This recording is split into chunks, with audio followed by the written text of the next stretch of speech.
What's up everybody, Jason back again with another episode of Vendors where we sit down and have one-on-one conversations with wedding industry professionals to answer the questions that couples like you have about your wedding planning. Today we're sitting down with FIG Catering out of Chicago, Illinois. Let's get started.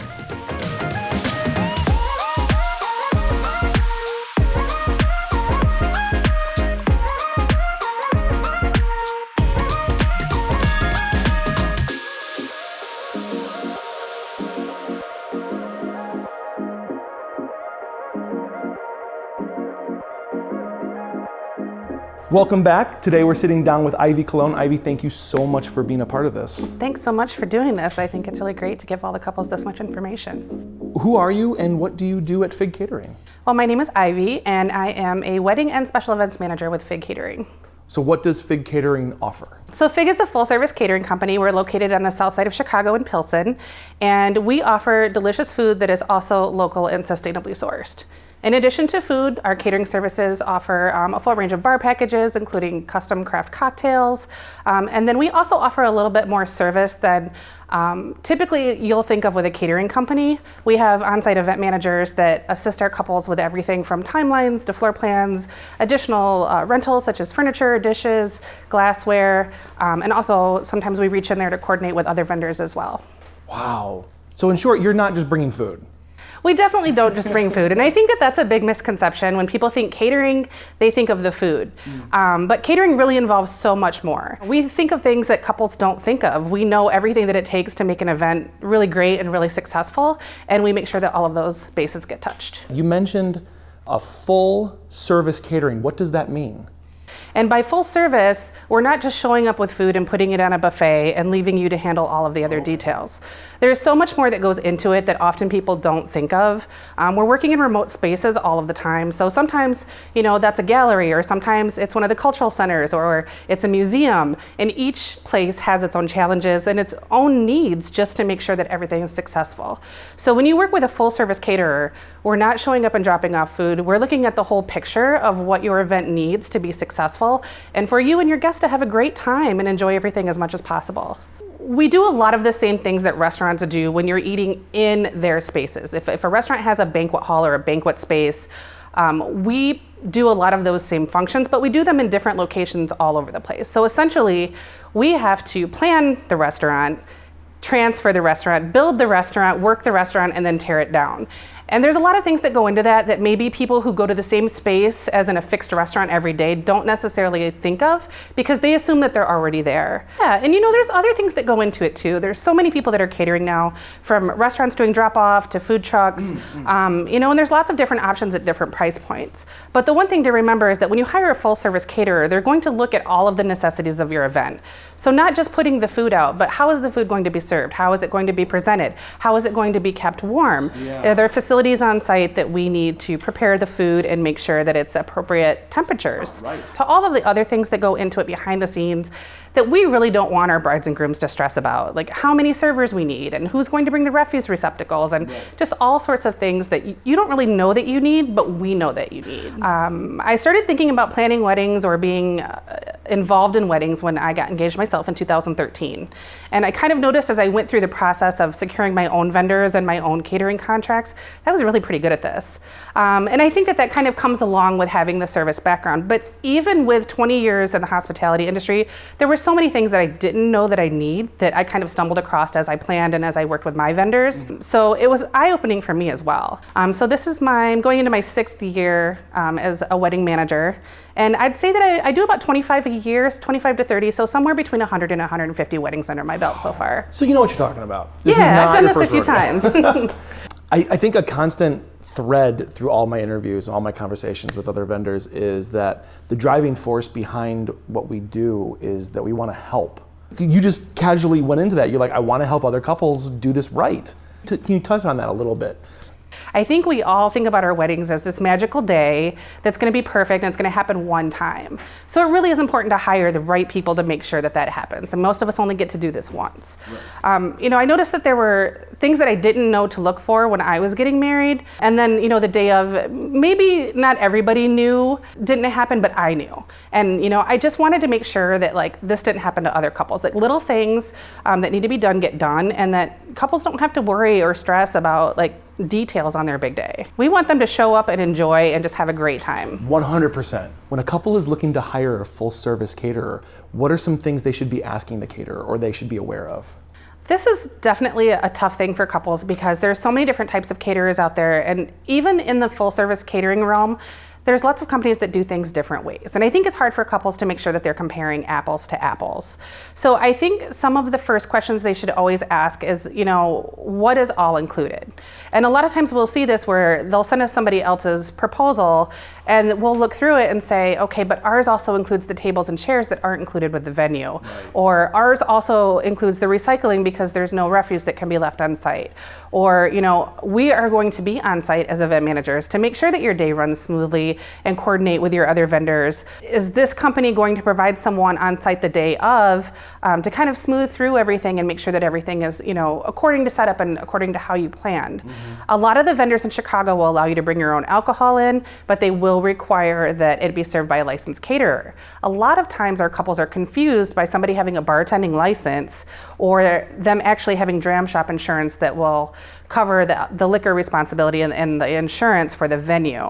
And there's definitely a big difference. And I think a lot of times they think that they can just hire a bartender who's got a bartending license and that they're going to be able to serve the alcohol. And not every caterer has that dram shop insurance. So you need to make sure that your caterer is fully licensed and insured as well. So just make sure as you're looking through these contracts, one's got tables and chairs and one doesn't, why? One's got kitchen equipment but one doesn't, why? Is the other caterer going to need to add these things in later, which might end up to a greater cost? Yeah. Or is it because they know something that nobody else does? I think what it boils down to is that you need to reach out to ask these questions. Absolutely. And look at what's included. If you see something that's really different on one proposal, or one proposal costs a lot more than the other ones, start looking at rentals, start looking at what's included. And if you have questions, definitely ask.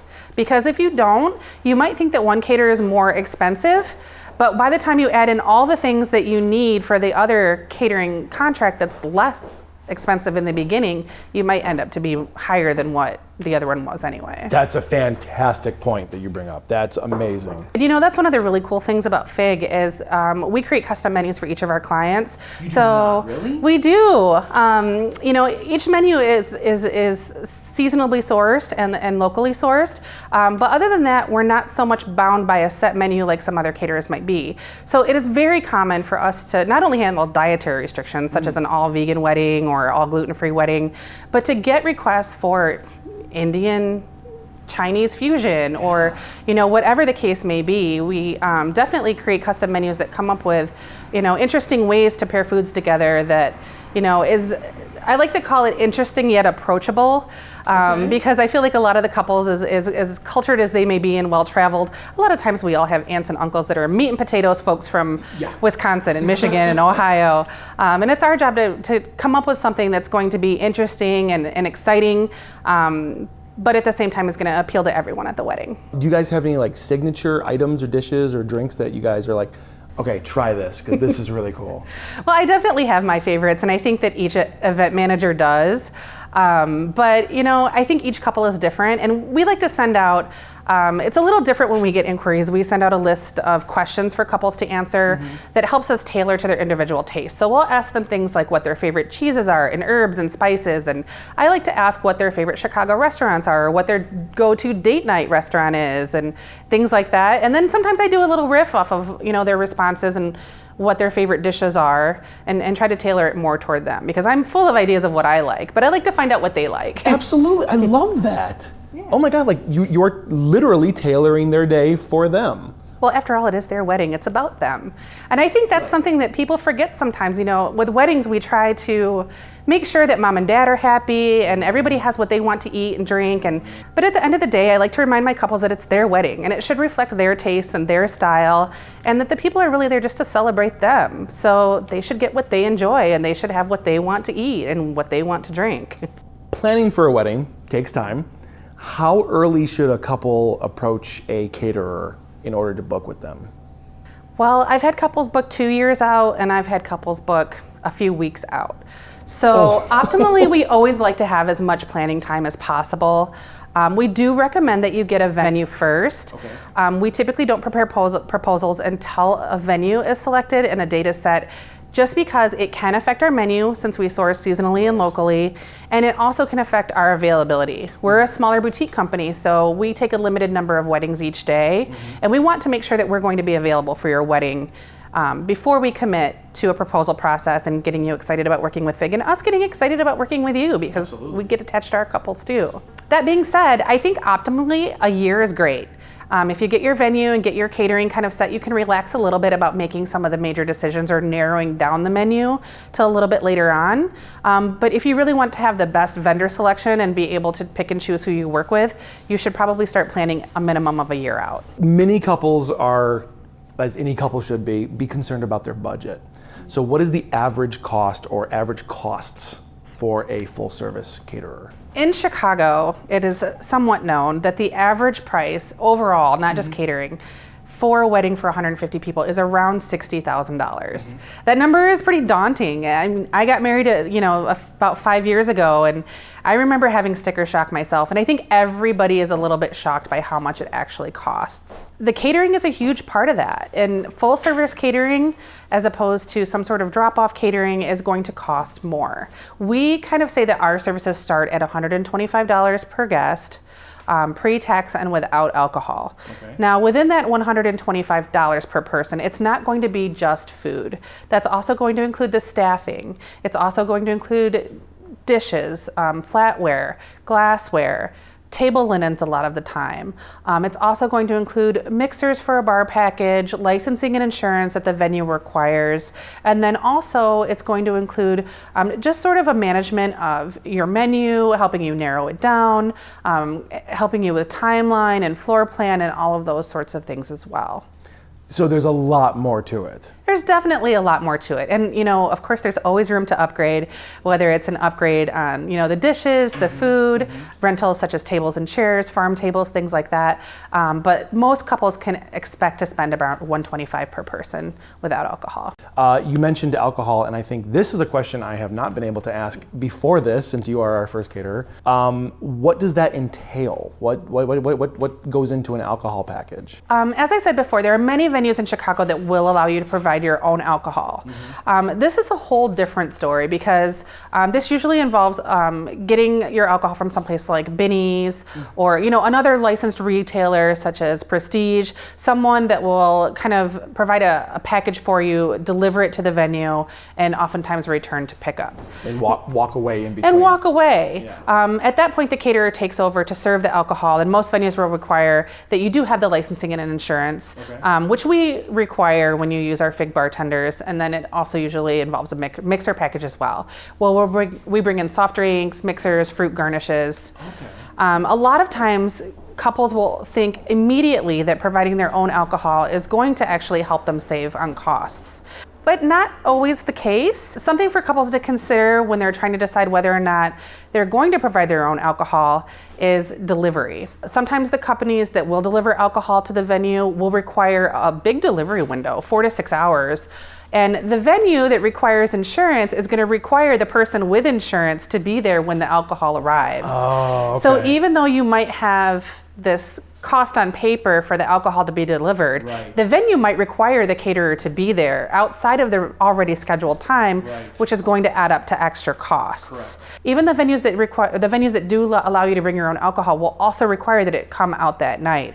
And some companies will charge you an exorbitant fee to come back and get it at 1 o'clock in the morning. Right. Whereas if you get it from the caterer, they just take everything away at the end of the night and the venue is satisfied. You don't want to start thinking about how the alcohol is going to get out of there after your wedding. You want to go to your after party or go home and sleep. But it's just something else to consider. It's not always the most logical or the most economical option to have it delivered from another company. So a lot of couples may not be aware of all the work you guys do. So what is going on behind closed doors, or the months and months leading up to the date that most couples aren't aware of? Well, we're here to handle the things that people don't think of. And a lot of times, we'll mention something and people will say, oh, I didn't think of that. But we're here to handle those things for you so that you won't forget. Once you get your caterer in place, once you've decided on the menu, there's other things you're going to have to do. For example, if you've chosen to have a plated meal, you're going to have to keep track of your RSVPs as far as protein requests. You're also going to have to keep track of dietary restrictions. If you have guests that have special dietary needs, we're always happy to handle that, but you're going to have to track those things as well and make sure that we have that. We're going to need to make, an appointment to meet at the venue to walk through everything and talk about where we're going to place the parent tables, where we're going to handle the gift table, where we're going to put the bar. There's all of these things that kind of lead up to the big day. Typically about 3 weeks to a month out, we should have all of those details set, all of the timelines set, and then we'll meet one last time to kind of just go through everything. Yeah, what are some things you're doing leading up to the wedding? We want the weeks leading up to the wedding for you to just be able to relax, enjoy your family and friends that are coming in from out of town, and know that we've got it from there. So even though you're relaxing and enjoying all of your friends, we're definitely on high speed getting everything ready for your big day, from confirming staff, confirming deliveries with other vendors if you have alcohol coming in, if you have decorations coming in, talking to the florist. Also, I usually call the DJ and do kind of a run through of the timeline just to make sure that everyone's on the same page. Right. We're also printing lovely packets for all of our staff that give them all of the details of your big day, such as floor plans and timelines, and making charts and graphs for any dietary restrictions, and confirming your orders with the chef, making sure chef knows that Aunt Karen is a vegan and she's at table 3. Yep. All of these things just to make sure that your wedding is perfect. We're printing out little order pads for the servers to make sure that they're confirming all of their dinner orders once the guests sit down, in case Uncle Bob decides he doesn't want to sit at table 6, he's going to sit at table 4. We want to make sure that we have everything going to the right place. So we're getting everything ready and getting excited for your big day just like you are. And we want to make sure that when you show up, everything is exactly how we've been planning it for the last year. So what are some of your proudest moments where you've come home and said, I did that, I was a part of that? I think that at the end of the wedding, when the couple hugs me goodnight, it happens with every event. I mean, you do get vested in these couples and their dreams and their vision for the big day. And, some weddings are more work than others. I've been very blessed that I have loved all of my couples. I mean, I've really just met some amazing people and been a part of, this very special day for so many. Regardless of how hard I've worked to make sure the day has gone off without a hitch, I really do feel that satisfaction every single time the wedding, is at the end and you see them having a great time on the dance floor and you know that they've just really, really enjoyed it. There's nothing better than a couple telling you, this is everything I wanted it to be, or it's even more than I wanted it to be, and thank you so much. That's why we all do what we do. On a wedding day, things can go awry, but on our end, our job is to make sure that gets fixed. And we've always called it fixing the fuck-ups. What is your plan B? Yeah, this is where it really is important just to know that you've hired good vendors. Aside from the pricing, aside from the menu options, I do recommend just working with people that you like. When it comes to a photographer, you're going to be with that person all day long. When it comes to your caterer, you might be working with them for a whole year. This person is going to have to make decisions on your behalf if things go wrong. So it really is important to work with people that you feel comfortable with, that you trust, and that you like. I think if you have vendors that fit those categories, you're going to be able to relax the day of and know that if something comes up, it is going to be taken care of and you won't have to worry about it. But it's Chicago, and once in a while the sky will open up and it'll start storming half an hour before a ceremony that is outdoors. You just have to have a great set of vendors in place and just go with the flow and just know that you've done the best that you can to plan, and it's all going to work out. Right. It's all going to work out. Worst case scenario, you're still getting married. It's a pretty damn good day. If a vendor is not on a preferred vendor list with a venue, can your vendor still work there? I think it's definitely a question to ask. Every venue is going to be different, but we do work in a lot of venues where we're not necessarily a part of the preferred list. And each venue is very different in how they prepare their list. Sometimes it's just because of their past relationships or experiences with vendors, and some venues actually take a commission from their vendors. So there might be some sort of exchange for being on that list, whether it's a guaranteed commission that you'll pay back to the vendor based on the contract you have with the client, or it might be a guarantee that you'll bring in X amount of bookings based on your clientele coming in and showing them the space. Or there might be other things that are, part of being on that list that each individual vendor might not want to commit to. But a lot of times you are able to bring in an outside vendor. There may be an additional fee, or it may just be a process of supplying the proper licenses to make sure that the vendor is insured. But it's definitely worth asking because 75% of the time it will work. How do you handle multiple bookings? Well, again, this is something that every catering company does differently.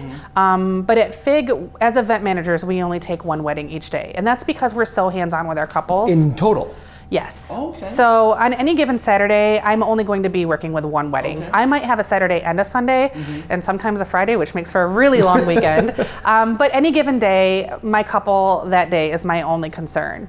And that is so that we can be there to handle the what if and the plan Bs and any last minute things that come up. And like I said, each catering company does it differently. And that's something to ask, will you have more than one wedding on my wedding day? Because I think that it provides a lot of comfort to couples knowing that you're available to them and only them on that day. I think that when you're planning your wedding, you should definitely sit down and make an overall budget of what is the maximum amount that you can afford. Okay. And I also think that couples should individually make a list of what elements of a wedding are most important to them. Is it having a garden for the ceremony? Are you really into music? Do you really want to have custom craft cocktails? Maybe you're in the bar industry and that's super important to have super high-end alcohol. Or is it really important that your food is sourced sustainably and locally and seasonally? Yeah. What do you value more, the dance party or the dinner? Yeah. I think that when couples sit down and make these lists, they can kind of compare and see where they're, where they line up on what things are the most important. And, maybe if they are both really into music, they spend a little more on a really quality DJ and maybe spend a little bit less in another area that they don't personally value quite as much. Right. Sometimes your vendors will make suggestions based on their experiences. For example, we would always suggest having hors d'oeuvres. Whether your ceremony is off-site or it's on-site, people have kind of been waiting a few hours, and then they start to drink. We definitely want them to have some food in their bellies while they're having alcohol. So that might be an example where you might think you don't want anything, but you should listen to your vendor who has tons of experience knowing that people are going to be ravenous by the time they sit down to eat. Especially if you're doing speeches right away, like you're going to want to give them a little nibble beforehand. But when it comes down to, a couple wanting, filet or chicken, like I'm never going to push them toward, the more expensive dish if it's not their taste or into their budget. I mean, we definitely aren't in the business of, selling people things they can't afford or pushing things on people that they really don't want to have. Yes. Like if you don't want to get dessert from us and you want to bring a cake in from the bakery, we're fine with that. We just are here for guidance and we're here to make suggestions based on our experience, but we're never going to try to talk you into something that you don't want or need. What are some ways, if a couple wants your service, how can they save money? And one thing people, I think they come to me and they're like, I want to give, an option of, chicken, beef, vegetarian, fish. So if you're going to offer a beef dish and a chicken dish, that's going to cost more than if you're just offering a chicken dish. Be prepared to kind of answer questions about what do you really want and what would you like to have? For example, it would be nice to have 6 hors d'oeuvres, but I know that I need some. It would be nice to have wine service with dinner, but perhaps if we don't have that, we can save a little bit on bar costs. Or it would be nice to have a plated dessert in a multi-coursed dinner, but we could have a station with cake and coffee later on where guests serve themselves. That might save a little bit of time or a little bit of money. It's very important to kind of make lists of your non-negotiables and decide what is fluff, what is extra, and what is, we'll have this if there's money left in the budget. That's perfect. Ivy, you have given a wealth of information. Thank you so much. If someone were so inclined to reach out to you, to talk to you, to contact you, to work with you, what's the best way they can get a hold of you? Well, you can go directly to our website at FIG Catering at figcatering.com, or you can reach our offices at info@figcatering.com. Perfect. Thank you so much. Thank you. We hope this episode of Vendors helps you on your wedding planning. Be sure to like, follow, subscribe, and to share to make sure you and your fellow planning couples don't miss a single episode. If you enjoyed watching this video, be sure to check out our entire conversation in the podcast. Be sure to check out all of our episodes about these amazing wedding industry professionals. We'll see you next time on Vendors. Vendors is produced and edited by Night Owls Media. More information can be found at nightowlsmedia.com.